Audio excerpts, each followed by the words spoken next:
ہمیں پسند ہے کہ رسول پاک صلی اللہ علیہ وسلم کے یہ چچا کلمہ پڑھ جاتے. پھر ابو طالب نے جہاں برسوں خدمت کی، چلتے وقت رنج بھی وہ دیا جس کا جواب نہیں.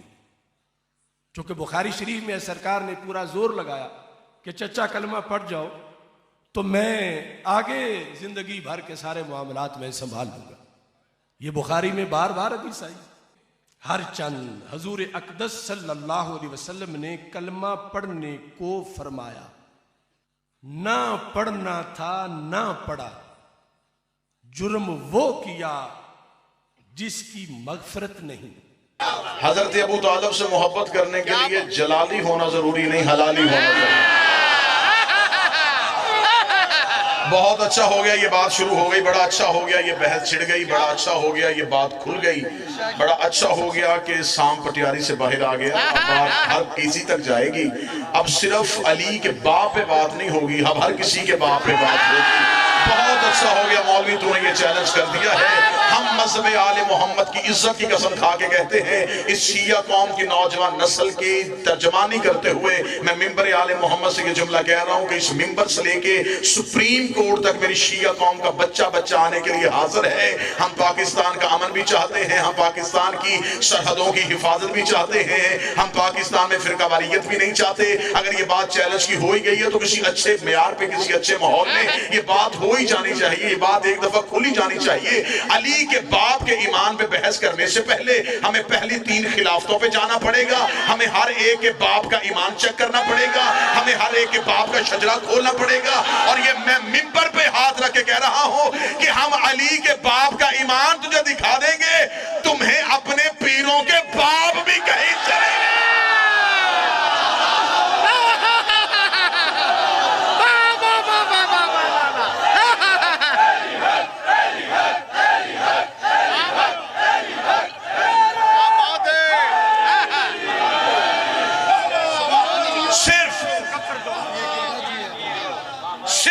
حضرت عمران پہ نہیں ہوگی.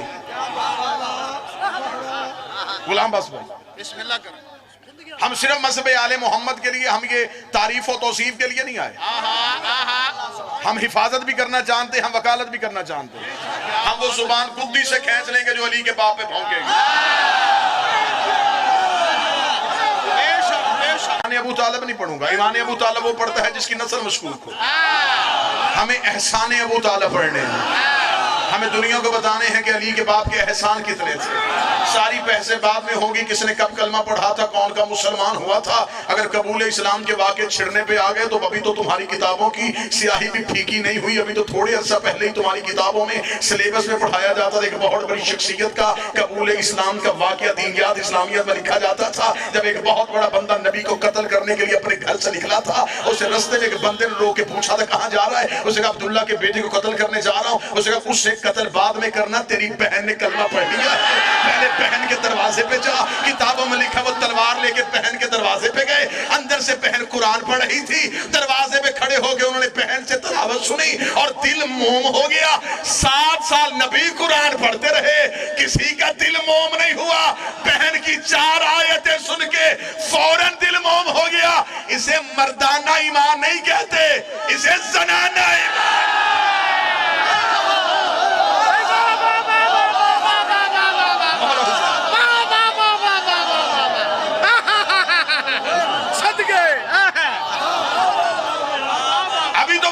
کتابوں میں لکھی ہوئی ہیں، ابھی تو وہ جملے کتابوں میں لکھے. جب ایک بہت بڑے بندے کے بیٹے نے شراب پی لی تھی،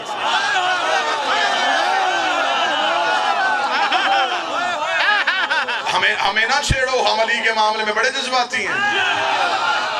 ہم شجرے کھول دیں گے.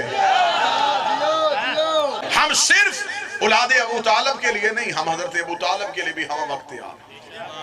دنیا کی کسی عدالت میں بلاؤ، حضرت ابو طالب کا ایمان نہیں، ہم احسان یاد کروائیں گے. میں جملہ کہنے لگوں، اللہ جانے جملے کی قدر کون کرے گا. تم ابو طالب کو مسلمانوں میں ڈھونڈ رہے ہو، حجتوں میں تلاش کر،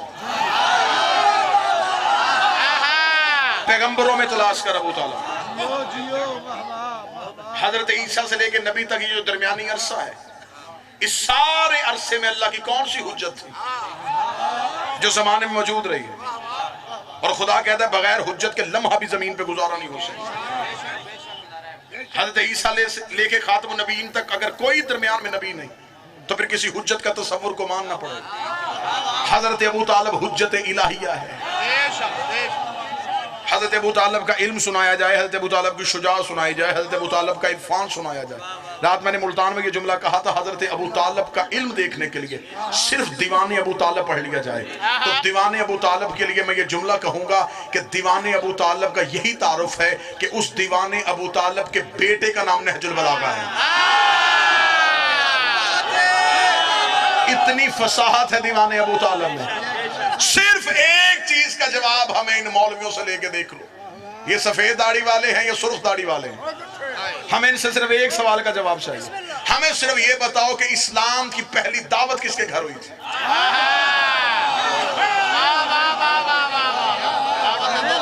جسے دعوت ذوالعشیرہ کہتے ہیں, یہ کس کے گھر ہوئی تھی؟